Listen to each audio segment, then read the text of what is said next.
Erik. I'm Nicholas Hedin. I'm the CEO of Centrino. Du gillar inte kortsiktiga lösningar? We're cloud-based software for transportation management and logistics. God morgon. God morgon. Har vi matchande skjortor idag? We intend to be a serious player in this market.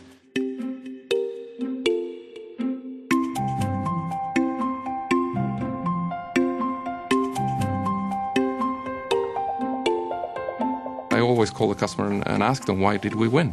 And they will most of the time say, it's about your people. It's about the way you interact with us and the feeling you create. Everything feels possible. We talk about how do we treat customers, how do we treat people that are coming new into the company. We are a team. Our culture and people in the organization are our competitive advantage. We're a technology company, and you could emulate our technology in no time these days. You could copy a lot of stuff, but you cannot copy culture that easy. Culture for me is purposeful design. It's not something you just get. It's something you actually invest in every day. You feel it when you enter the door the first time, that this is a special place to be. So one of the reasons we turned to 7 Habits was that we already had a well-functioning organization, and we already have some of the finest supply chains and brands in the world as customers, and that's an indicator that we're doing something that's very, very right. But what is coming for us now is scale, is scaling up. When you look at 7 Habits, you find that this was a framework that could create a language for us that enabled us to scale. You could cut out a lot of the unnecessary interactions in daily work by having a common language, how you prioritize and how you interact and the way you interact with others. We decided to have the workshop for 3 days outside the building. During those days, the participants got to know each other very well in a deeper level than they do at work. It was so much more than just education. It was more of an experience. I know that even if I can't solve things directly, I have the tools to be able to solve them in a while. So I'm more relaxed.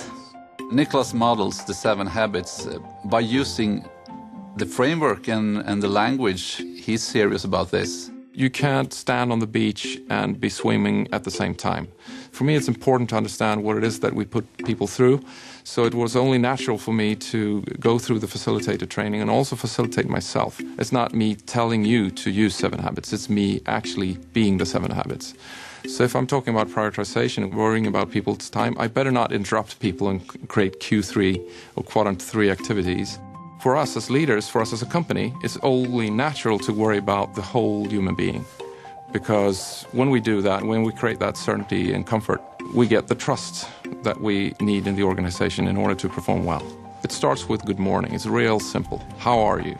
And not only saying that, but actually listening for the answer. Leadership is about having those small interactions rather than big follow-ups once per year. It's about these little small moments. We encourage people to sit down once a week, to go through stage by stage, habit by habit, and talk to each other.